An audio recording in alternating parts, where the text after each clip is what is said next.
This podcast is made possible by Planful. Hi, this is Bill Zarella. I'm the CFO of ACV Auctions, and you are listening to the CFO Thought Leader. This is episode 839.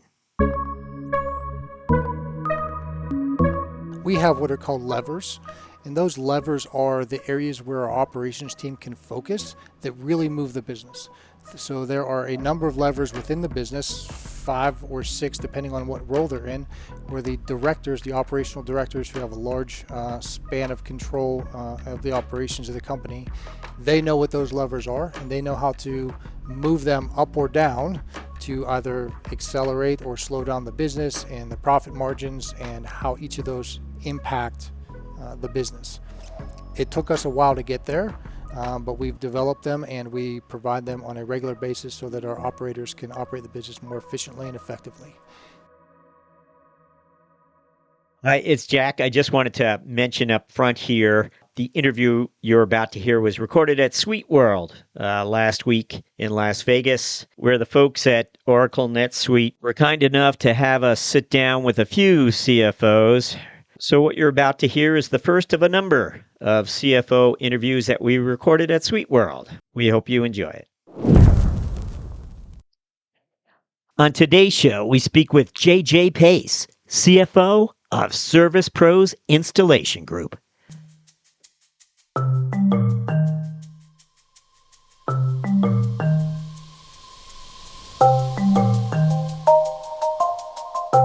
When JJ Pace tells us that he was hired in 2002 to build and eventually lead a finance team that would create and implement monthly budgets for a 4-location building materials company, his sense of accomplishment never falters. Even when he confides, "In the end, I was the last employee there." Pace, who grew into a finance leader during his 5-year stint at the company, would find his promising career at the company cut short as Wall Street's low-income mortgage play spiraled into an economic downturn, upending much of the building materials and construction sector. Still, Pace's 5-year career investment was transformational, not necessarily for the company, but certainly for Pace, who first joined the company as an operations-minded executive, but soon found himself knee-deep in Excel spreadsheets and month-end reporting tasks. That story and much more after this.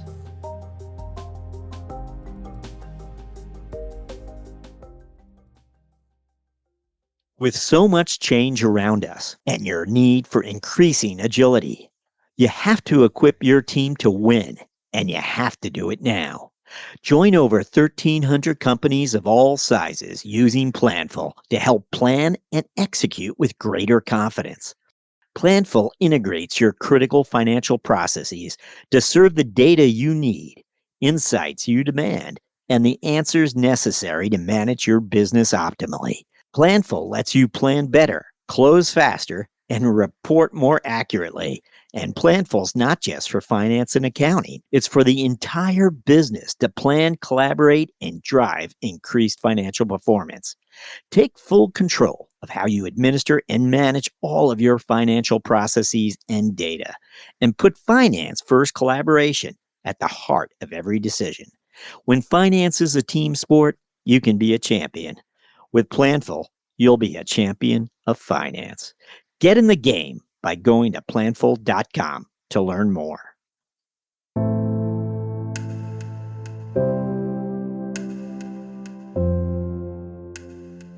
Hello, we're speaking with JJ Pace, CFO of Service Pros Installation Group. JJ, welcome. Glad to be here. So JJ, we always begin with this question. We always ask our guests to look back for us and share some of those experiences they feel prepared them for this finance leadership role. If you wouldn't mind, try to identify a few for us. What would they be? So for me, I came from a non-traditional background to the CFO. I came more from an operational standpoint. So I've always been interested in numbers, and what really drew me into the finance was at previous employers, primarily starting at Build It with Brick. I was a controller that handled a lot of the operations of the company, and driving the numbers, understanding the numbers really helped me drive the operations of the company. You had and Build It with Brick. How many locations were there? We had 4. And here you are sort of getting baptized in the finance function.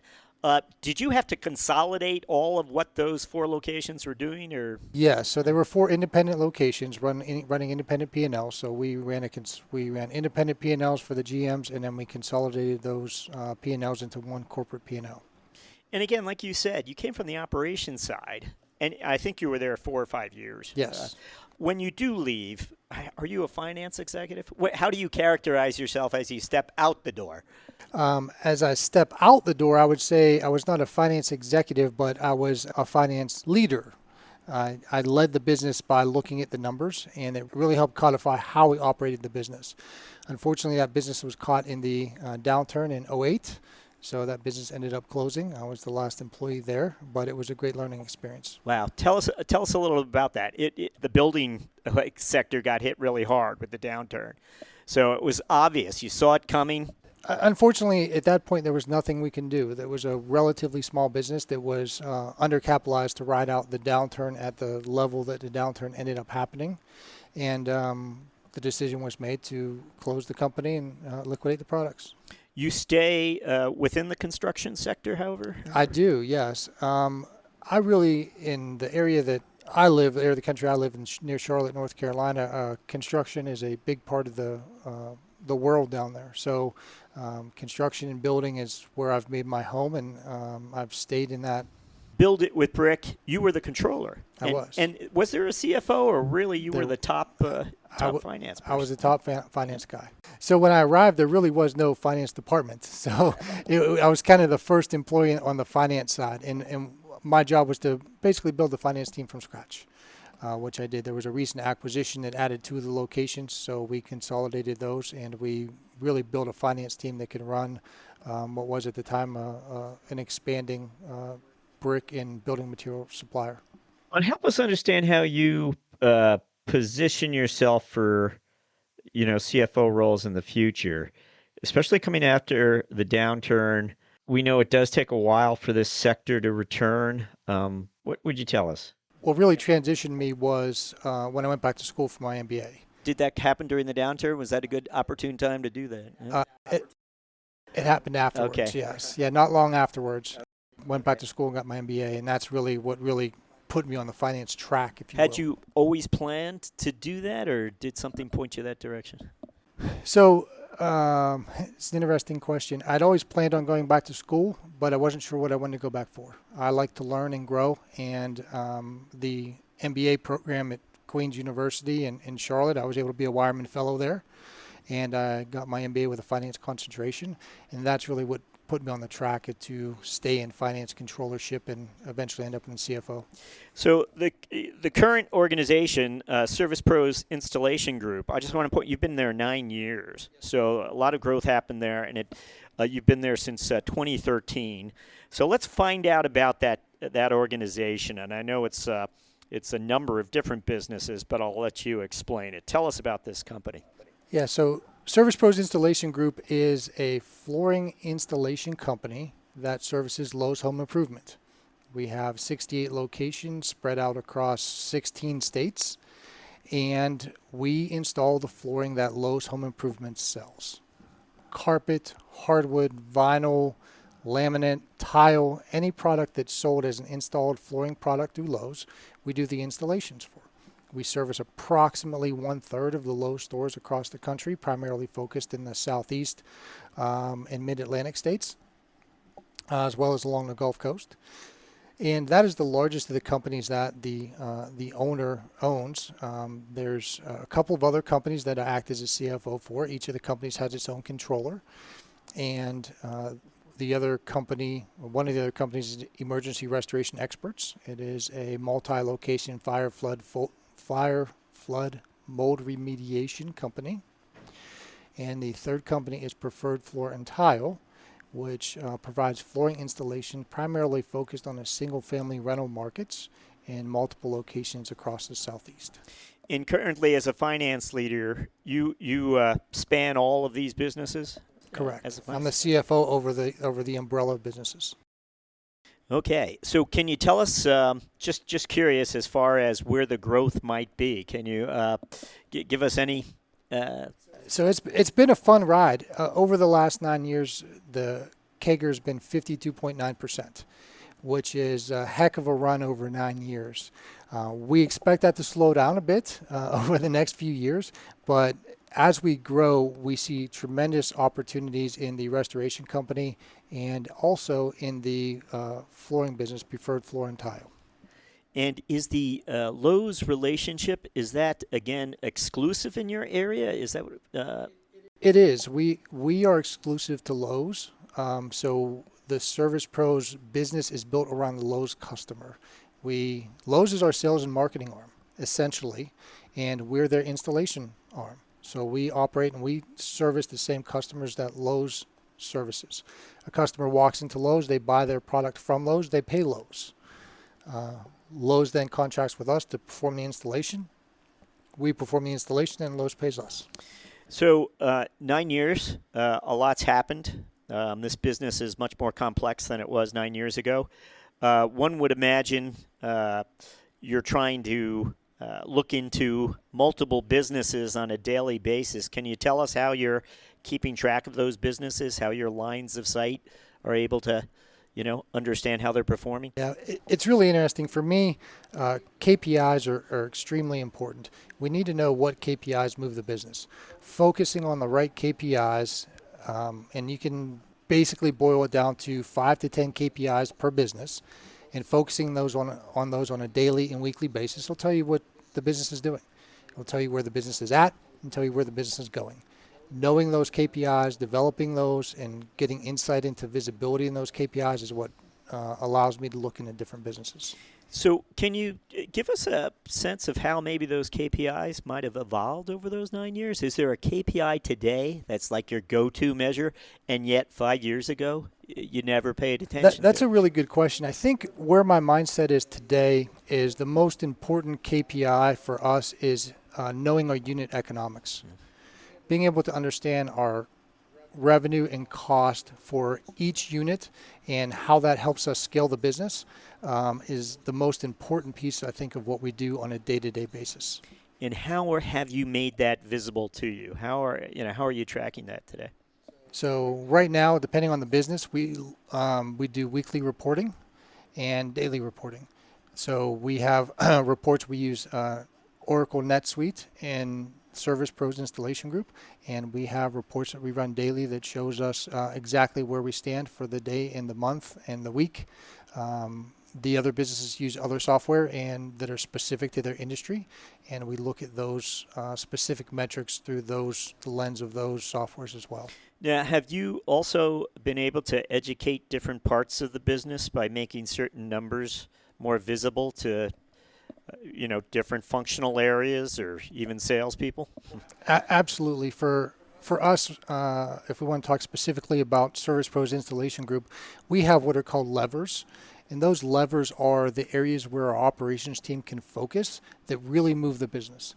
So there are a number of levers within the business, 5 or 6, depending on what role they're in, where the directors, the operational directors who have a large span of control of the operations of the company, they know what those levers are, and they know how to move them up or down to either accelerate or slow down the business and the profit margins and how each of those impact the business. It took us a while to get there, but we've developed them and we provide them on a regular basis so that our operators can operate the business more efficiently and effectively. When you say it took a while to get there, was it a question of having people become more confident with the numbers themselves, or what was? Yes, it was education. In our business, we have a lot of blue-collar people. We install flooring. We're in construction.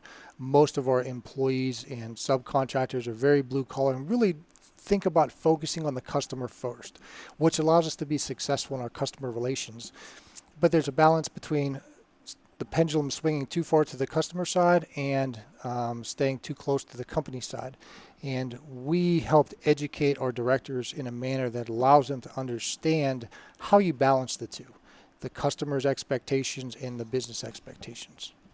Can I ask? I noticed on the site. Do you have full-time employees as well as contractors? All of our installers are contractors. They're all subcontractors.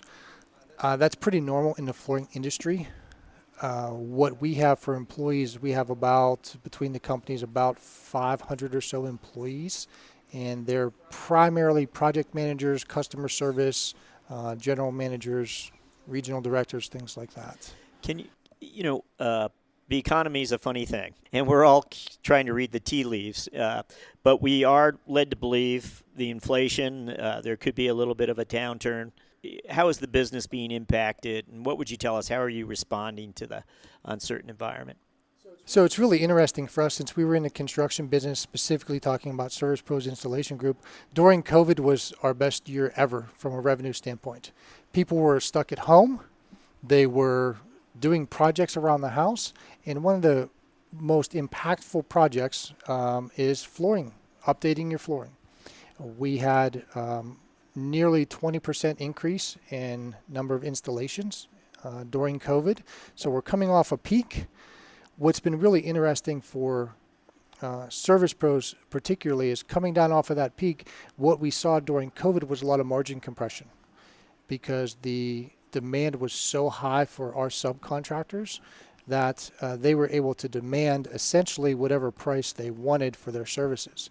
And we saw a lot of margin compression. What we're seeing now, as the economy slows down, those same installers and subcontractors aren't able to demand that pricing with competitors. So they're back to us with consistent work and getting what we would call a more standard pricing model. Your finance organization, curious over that 9 years if you added any, I don't know if you had a controller in the past. I don't know if there are any key hires that you've made, added, looked for FP&A talent. I don't know. A lot of organizations only have one or two of those types of professionals. Can you tell us a little bit about your team and the priorities you have? So we have a controller for each of the businesses. We're currently hiring a controller for Preferred Floor and Tile, so if there's anybody out there looking, it's hard to find good talent right now.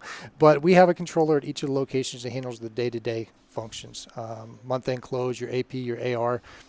Each of them have a team. So we have accountants, staff accountants, we have AP supervisors, we have AR supervisors. There are a number of people on each of the teams for each individual entity that functions as its own standalone financial services. During COVID, did your finance team operate remotely? Yes, we transitioned to completely remote for Service Pros Installation Group.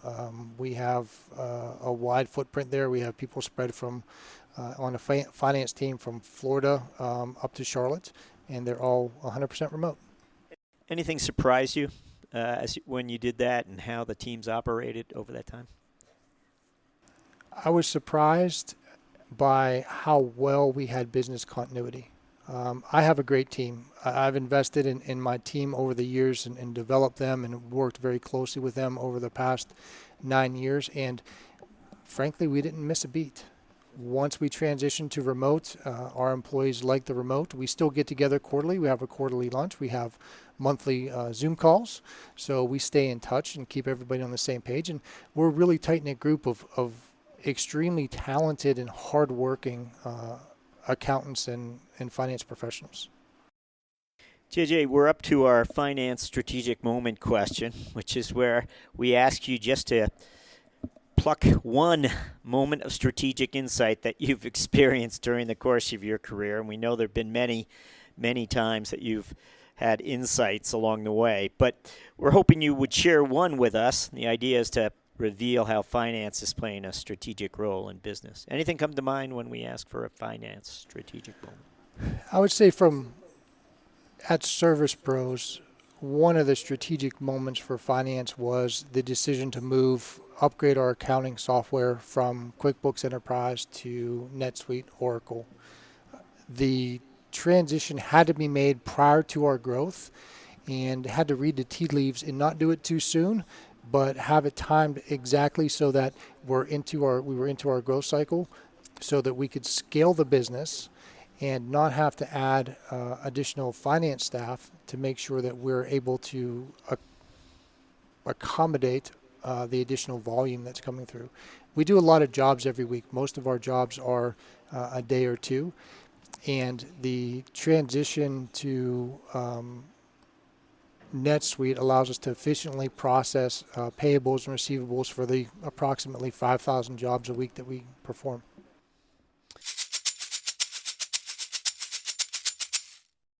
Hi, it's Jack. I hope you're enjoying our discussion with CFO JJ Pace. Did I mention we're doing this in person, face to face, unlike the usual virtual recording session? We're doing this, oh, yes, I think I did mention that, at Sweet World. A poorly kept secret, perhaps, given what JJ just shared. We now enter the mentoring round with CFO JJ Pace. Excellent. Thank you for that. We're going to jump to our mentoring round, where I'm going to ask you several quick questions intended to inform future finance leaders. We want you to think back to the first 30 days, 60 days you had the CFO role. What is it that you would go back in time and tell that individual that first 30 days you were in the job? What would you tell yourself if you could go back in time? For the first 30 days, I would tell myself that I don't have to do it alone. Whenever I initially earned the title of CFO, my first thought was all the things that I have to do. And I took a lot of burdens on my shoulder that I should have shared with my team earlier. I should have brought them in and relied on them and developed them from day one. And it took me a little while to figure that out. So I would tell that person to invest in your team and share the burden. We'd like to also ask you to reflect a little bit on the personal side for us, JJ. This might not be something a work colleague would tell us. It might be something a family member would point out to us about you. We're looking for a personal habit that you have, or part of a daily routine that you've known for, something you've done over time. You do it all every day, every week, whatever it might be. Anything come to mind when we ask for a personal habit or part of a daily routine that's how JJ does it? Not necessarily a daily habit, but I'm an avid practitioner of Brazilian Jiu-Jitsu and have been for many years. It keeps me in shape, and it allows me to take out my frustrations in a safe, controlled environment, and also allows me to reset myself. It's a way to release. Excellent. Thank you for that. Curious if there's anything you've read, whether it's a business book, something that's influenced your thinking over time. Maybe it's something you'd like to escape with. Don't know. Anything come to mind? Most recently, read a book called Who Not How, which I can't remember the author's name off the top of my head right now. It's about how you invest in people and allow them to excel in their areas, which then in turn allows you to focus on the areas where you're the best. Would you, coming out of COVID, are people more top of mind for you? Yes. The owner of the companies, he has three things that he talks about. He talks about people, process, and technology. And he's been a people-first person for as long as I've been there. And it's one of the things that really attracts me to Service Pros, attracted me to the companies, and keeps me around. Been there for over 9 years, don't plan on leaving anytime soon. And really like investing in my people and giving them opportunities to surprise me. You stretch them a little bit. I'm a big fan of John Maxwell's work as well, The 15 Laws of Invaluable Growth. It is my foundational book that I go through with leaders within the organization as to how they invest in themselves.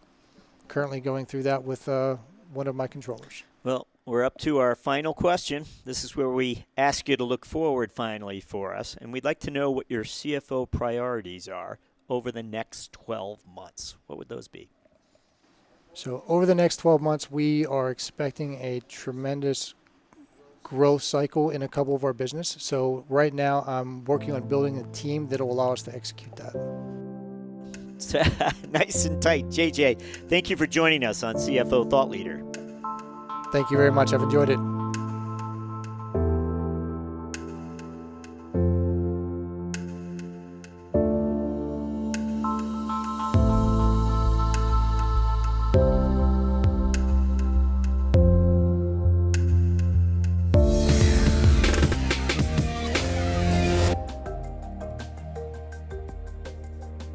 Hello, listeners. Do us a favor. Be certain to subscribe to CFO Thought Leader on Apple Podcasts, or if you're an Android user, check us out on Spotify or Google Play. If you like the show, please recommend it to a friend.